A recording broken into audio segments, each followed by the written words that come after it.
Bienvenue sur le podcast Le français avec Yasmine.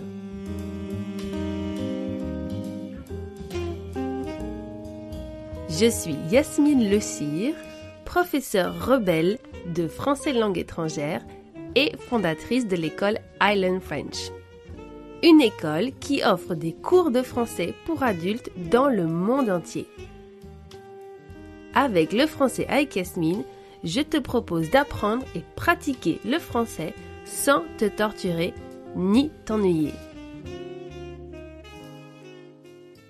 Demain, le week-end de Pâques commence en France et je me suis rendu compte que je ne t'ai jamais parlé de la fête de Pâques ici, dans ce podcast. L'année dernière, je t'ai fait un guide complet de Noël et j'avais même demandé à mes amis catholiques de partager avec moi tout ce qu'il fallait savoir sur Noël, notamment d'un point de vue religieux. Alors, pourquoi j'ai demandé à des amis? Car je sais que je ne sais pas tout et je ne suis pas catholique.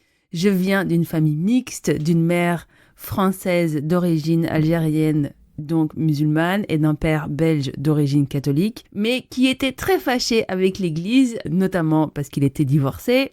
Ouh là là, donc il a été un peu rejeté par sa communauté, parce que normalement, on ne divorce pas, mais s'il n'avait pas divorcé, je ne serais pas née. Et toi, tu ne serais pas en train d'écouter ce podcast. Donc tu vois, comme quoi parfois le divorce apporte de bonnes choses.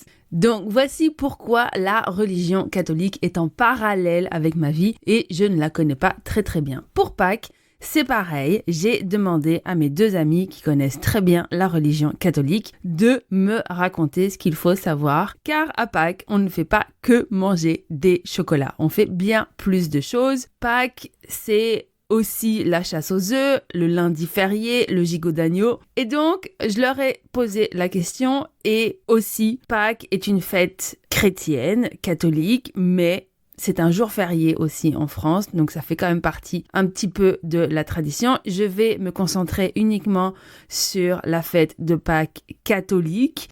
Je sais qu'il y a aussi la Pâques juive, la Pâques orthodoxe, mais je vais me concentrer sur la majorité du pays dans lequel j'habite. Et donc dans cet épisode, je te propose de tout savoir, ou presque, sur la fête de Pâques en France. Et comme je l'ai déjà mentionné, je ne suis pas catholique. Je demanderai donc aux personnes d'être indulgentes sur les informations que je partage, car je me suis basée donc sur des personnes qui sont pratiquantes et qui ont grandi dans des environnements religieux catholiques. Je me suis aussi basée sur Internet. J'ai cherché des sources sûres. Attention, j'ai pas été sur Reddit.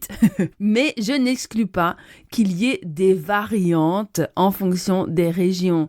Donc, si tu manges des œufs au chocolat ou des chocolats en forme de lapin, voilà. Tout est possible et je précise que cet épisode n'a pas vocation de guide complet. Donc, comprendre la fête de Pâques en France, ou presque. Pendant longtemps, Pâques était la fête la plus importante. C'était central, bien plus que Noël. Et c'est quelque chose qui a complètement été inversé aujourd'hui.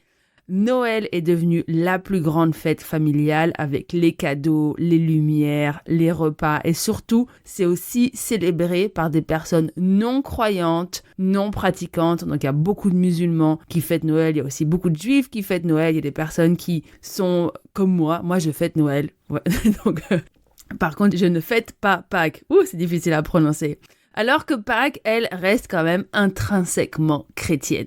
Et ici, on ne célèbre pas la naissance du petit Jésus, mais la résurrection. La résurrection, c'est le moment où, selon la tradition chrétienne, Jésus revient à la vie 3 jours après sa mort. C'est un symbole très fort de renaissance, de passage de la vie à la mort, et c'est vraiment le cœur de la fête, même si aujourd'hui, on n'en parle pas trop. Et sans résurrection, il n'y a pas de christianisme. La date de Pâques change tous les ans. Et ça, c'est assez surprenant. C'est de la folie même. Elle est fixée en fonction de la lune. Est-ce que c'est pas un peu lunaire? Elle était facile celle-là. Donc c'est le premier dimanche après la pleine lune qui suit l'équinoxe de printemps. Alors là, si t'es comme moi, t'es pas bon en physique, c'est la catastrophe. Donc, c'est pour ça que la fête de Pâques tombe entre fin mars et fin avril, mais c'est pas vraiment très très clair. Bon, c'est un peu comme la fin du Ramadan ou le début du Ramadan. Et donc l'équinoxe, c'est quoi? C'est le moment où le soleil passe de l'hémisphère sud à l'hémisphère nord autour du 21 au 22 mars, mais encore ça peut changer. Et ça marque le début du printemps dans l'hémisphère nord. Jusque-là, tout va bien. Tu vois, en fait, la fête de Pâques, c'est aussi très scientifique. Pâques, c'est pas seulement un seul jour, mais c'est tout un chemin. Et la fête de Pâques, en fait, la célébration de Pâques commence avec une période qu'on appelle le carême. Le carême commence un mercredi qui s'appelle le mercredi des cendres et célébré chaque année lors du premier jour du carême, donc 40 jours avant la fête de Pâques. Et la date donc varie d'une année à une autre, comme on l'a vu avec notre cher copain équinoxe. Le mot carême vient du latin quadragesima, qui signifie 40e. Il désigne donc le 40e jour qui précède Pâques. Et à partir de ce moment-là, donc on rentre dans une période de 40 jours qui font référence aux 40 jours que Jésus passe dans le désert sans manger. Ok. Ce qui est intéressant, c'est que le carême est une expérience à vivre. Donc, pour la petite histoire, je suis enfin allée à la cathédrale Notre-Dame depuis sa rénovation. Je me souviens être passée devant à vélo le jour où la cathédrale a pris feu. J'allais donner un cours dans le 5e arrondissement et je passais devant en Vélib.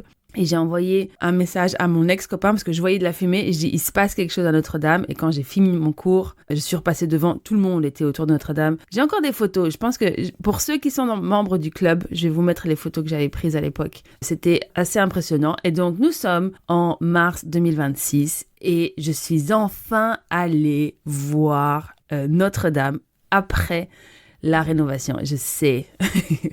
Je pense que les vrais Parisiens qui sont déjà allés à la cathédrale, à Notre-Dame depuis la rénovation, sont assez rares pour la simple et bonne raison qu'il suffit de passer devant en journée pour se décourager en voyant la queue. Il y a une queue tellement longue, interminable. J'ai déjà essayé plusieurs fois de voir si ça valait la peine d'y aller et en fait, c'était trop compliqué. Mais j'ai une astuce. Donc si toi aussi tu veux y aller, la prochaine fois que tu viens à Paris, en fait j'ai 2 astuces. La première, c'est de faire comme moi, donc c'est d'aller à la messe. Donc je ne suis pas catholique, mais j'ai un très grand respect pour les autres religions. Et donc l'autre jour, mon ami Alexandre, qui m'a aidé à réaliser le contenu de cet épisode, coucou Alexandre si tu m'écoutes, il a grandi dans un environnement catholique et pratiquant. Et donc il m'a proposé d'aller à la messe de Notre-Dame le samedi matin. On est parisiens, on n'a pas d'enfants et... On sait que pour éviter la foule à Paris, il faut savoir se lever tôt, mais la messe, elle était à 8h30 le samedi matin, et là on s'est dit, ça pique un peu quand même. Est-ce qu'on va vraiment faire ça un samedi matin, se réveiller? Donc la messe est à 8h30, donc ça veut dire qu'il faut partir de chez nous 7h45. Et donc, on a regardé une messe en semaine et on est allé un vendredi à 8h et c'était le premier vendredi du carême. Donc, ça tombait très très bien. C'était une expérience très intéressante. Et donc, cette messe était autour du carême, de Pâques. Et franchement, c'est à faire au moins une fois dans sa vie, aller participer à une messe en français. Peu importe où tu es dans le monde, c'est... évidemment un moment solennel. Aussi, si tu vas à la messe, s'il te plaît, à Notre-Dame, n'importe quelle église, ne fais pas le plouc à prendre des photos pendant la messe. Que tu sois croyant ou non, ça ne se fait absolument pas. Donc, si tu as envie de prendre des photos, tu attends la fin de la messe. On est bien élevé, ok? Donc, pas de photos, pas de selfie pendant la messe, mais après, oui. Ensuite, la deuxième astuce, là, c'est mon élève Jessica, salut Jessica, qui m'a donné ce petit conseil, c'est d'aller à un concert qui a lieu dans Notre-Dame. Donc en fait, si tu vas sur le site internet de Notre-Dame, il y a des concerts de musique qui ont lieu le soir. Et donc tu prends un ticket pour aller voir un musicien, un groupe, un artiste, et tu vas pouvoir aller voir Notre-Dame. Bon, celui-là, il est payant. Le premier conseil pour aller à la messe, c'était gratuit. Voilà, tu choisis. De rien. Donc, retournons à nos moutons. Que font les catholiques pendant le carême? Donc, premièrement, tous les vendredis, ils doivent s'abstenir de viande s'ils peuvent. Certains ne mangent qu'un bol de riz. Ensuite, le mercredi des cendres, jour où donc le carême commence, et le vendredi saint, jour de la mort du Sauveur. Ils s'abstiennent de viande parce que c'est un produit de luxe, de riche et de fête. Ils jeûnent en se privant substantiellement de nourriture selon leur âge et leur force évidemment et se réservent un temps notable pour la prière.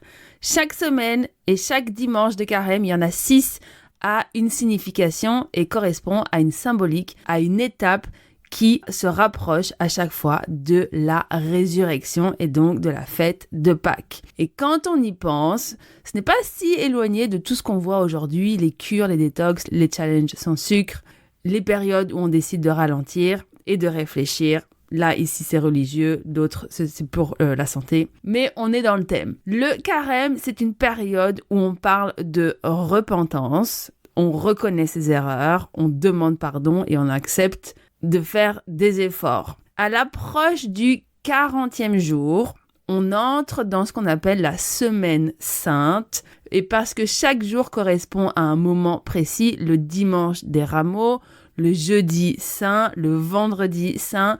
Entre le vendredi saint et le dimanche de Pâques, il y a aussi le samedi saint qui est un jour d'attente et de silence et c'est un moment suspendu entre la mort et la résurrection et cette transition est très importante dans la symbolique. Et enfin, le lundi de Pâques qui est férié en France.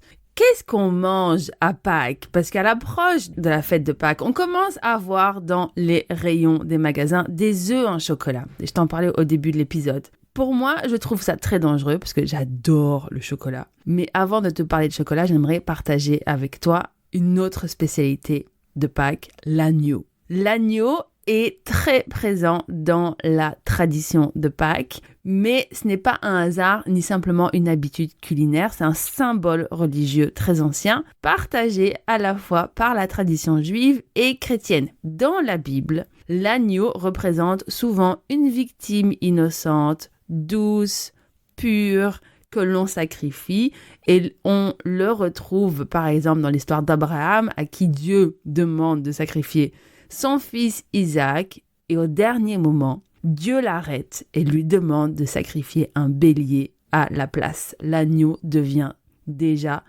un symbole de substitution et de sacrifice. L'agneau serait aussi un symbole encore central dans la tradition juive avec la Pâque juive. Petit point de langue important, on écrit Pâques avec un S pour la fête chrétienne, mais la Pâque sans S pour la fête juive. C'est une distinction que même beaucoup de Français ne maîtrisent pas. Avant la sortie d'Égypte, Dieu demande aux Hébreux de sacrifier un agneau et d'utiliser son sang pour marquer leur porte afin d'être épargnés lors de la dernière plaie. L'agneau devient alors un symbole de protection, de libération et de passage vers une nouvelle vie. Mes amis juifs qui m'écoutent, et je sais que vous êtes très nombreux, j'espère que cette information est correcte. Si ce n'est pas le cas, je vous prie d'accepter mes plus sincères excuses. Dans la tradition chrétienne, ce symbole est repris et transformé. L'agneau représente Jésus lui-même, appelé l'agneau de Dieu. Et comme l'agneau sacrifié, Jésus est considéré comme innocent et son sacrifice est vu comme une manière de racheter les fautes des hommes. Son sang, comme celui de l'agneau dans la tradition juive, devient un symbole du salut et de renouveau. C'est pour cette raison que l'on mange traditionnellement de l'agneau à Pâques. Ce n'est pas seulement un plat, c'est un rappel symbolique du sacrifice, de la libération et de la résurrection qui sont au cœur de cette fête. Et en parlant d'agneau, j'ai une petite anecdote à partager avec toi. Il y a plus de 10 ans avant que je ne m'installe à Paris, donc j'habitais et je travaillais à Bruxelles, je donnais des cours particuliers aux institutions européennes, à des ambassades, à des grandes entreprises et j'avais un élève qui avait plus ou moins mon âge et qui avait à l'époque un niveau A2, un petit A2. Il était diplomate et si mes souvenirs sont bons, il était peut-être genre 2e secrétaire pour l'ambassadeur, un poste assez prestigieux et il faut savoir que dans mes cours, mais surtout mes cours particuliers, mes élèves adorent me raconter leur vie et leurs histoires. Et ça tombe bien parce que moi, j'adore les écouter parler en français. Et donc, il me raconte qu'il était sorti, qu'il était allé à sa première soirée uniquement avec des francophones. Et à Bruxelles, pour les expatriés, c'est un événement. Et la soirée s'est très très bien passée, c'était super chouette. Et il me raconte alors l'histoire d'un certain Agnew. Et alors là, évidemment, je suis professeur, donc je le laisse parler, je ne veux pas l'interrompre, mais je me dis, Agnew, je comprends pas très bien le lien avec Agnew, l'animal, tout mignon, et la soirée, mais laissons. Et là, il me raconte que Agnew était amoureux d'une fille, qui se posait des questions, qu'elle n'avait pas l'air très intéressée, qui voulait pas insister, mais qui pensait beaucoup à elle, et il savait pas très bien comment la séduire. Et mon ami, lui, il adore coacher les gens et donner des conseils de drague. C'est sa passion. Ça fait maintenant plus de 15 ans qu'on se connaît. Il a toujours fait ça. Et donc, il lui donnait des conseils de drague. Il lui disait non, Agnew, tu dois faire ci, tu dois faire ça. Et à la fin de son histoire, je lui demande, Agnew, c'est un prénom. Pourquoi il s'appelle Agnew? Parce que Agnew, c'est le nom d'un petit animal. Et je trouve que c'est un peu bizarre. Et là, il éclate de rire. Et il me dit, attends, Agnew, c'est pas un prénom? Je dis non, Agnew, c'est pas du tout un prénom. Il y a personne qui s'appelle Agnew. On peut dire il est sage comme un agneau, ça peut être une expression, mais personne ne porte le prénom Agnew. Et je dis, par contre, je pense que le prénom c'est Arnaud, mais pas Agnew. Et il me dit, c'est pas vrai. Il était mort de rire. Il me dit, j'ai passé toute ma soirée à appeler ce mec Agnew, alors qu'il s'appelle Arnaud et il ne m'a même pas corrigé. Et là, vraiment, on était tous les deux en larmes. Moi, j'imaginais ce pauvre jeune homme, amoureux de cette fille, recevoir des conseils d'une personne qui l'appelait Agnew. Enfin bon, voilà. Donc, il était pas mort de honte. Il trouvait évidemment la situation cocasse et très, très rigolote. Moi, j'en rigole encore maintenant. Et donc là, je te fais un épisode où je parle beaucoup d'Agnew et je ne peux pas m'empêcher de penser à cette histoire. Comme quoi, la prononciation, c'est quand même très important et ça peut t'éviter de faire des faux pas relationnels. Mais évidemment, on n'a pas la fin de l'histoire. Je sais que t'es hyper curieux ou curieuse et que tu veux savoir si Agnew sort avec cette fille. On ne sait pas. Je pense que mon ami n'a pas eu de nouvelles après. Mais donc attention, la prononciation, j'insiste. Arnaud et pas Agnew. Ok, passons maintenant à mon moment préféré de l'épisode. On va parler de chocolat. Pourquoi mange-t-on du chocolat à Pâques ? Cette tradition est un héritage de l'Antiquité où les Perses offraient des œufs de poule au printemps pour marquer la fin de l'hiver. La fin de l'hiver tombe autour de la période de Pâques pour les chrétiens où ils sont invités à jeûner. Et donc jeûner, ça veut dire on se prive des choses super bonnes comme la viande. Et il y avait aussi les œufs. Et donc pour fêter la fin de cette privation, on offre des œufs. À partir du 19e siècle, les chocolatiers commencent à commercialiser les œufs en chocolat. Et autour de la période de Pâques, tu peux aussi manger des chocolats en forme de lapin, en forme de cloche. Pour les enfants, les parents et les écoles organisent souvent une chasse aux œufs où les chocolats sont cachés dans un jardin ou un parc et les enfants doivent les trouver. Mais la tradition voudrait que ces œufs soient apportés par une personne ou des choses. Et c'est là qu'entrent les cloches de Pâques. En France, contrairement à d'autres pays, ce n'est pas le petit lapin qui apporte les œufs, mais ce sont les cloches.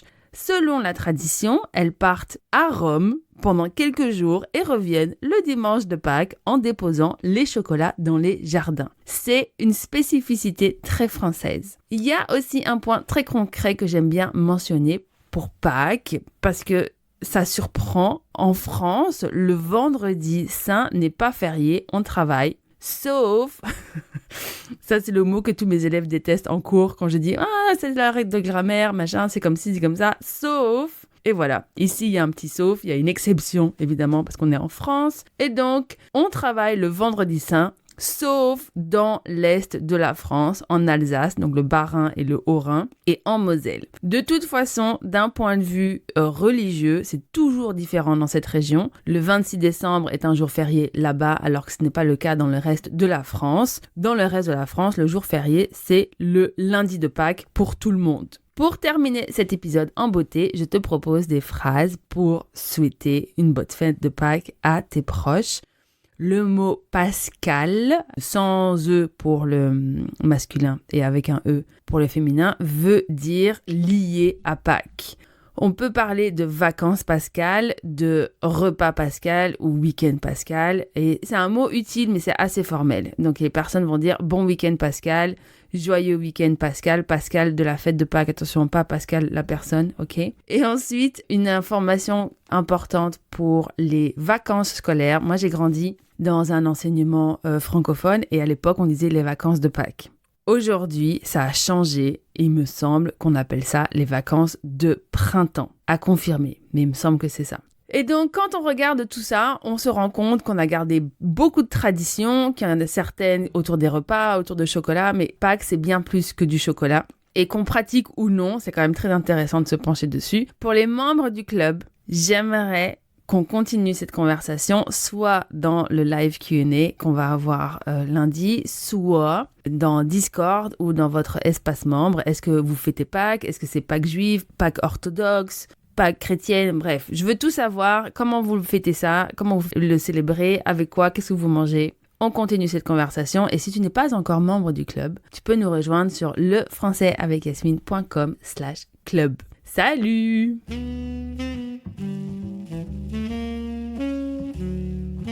Tu veux continuer cette conversation avec moi? Je te donne rendez-vous sur le site de l'école ilearnfrench.eu. À bientôt!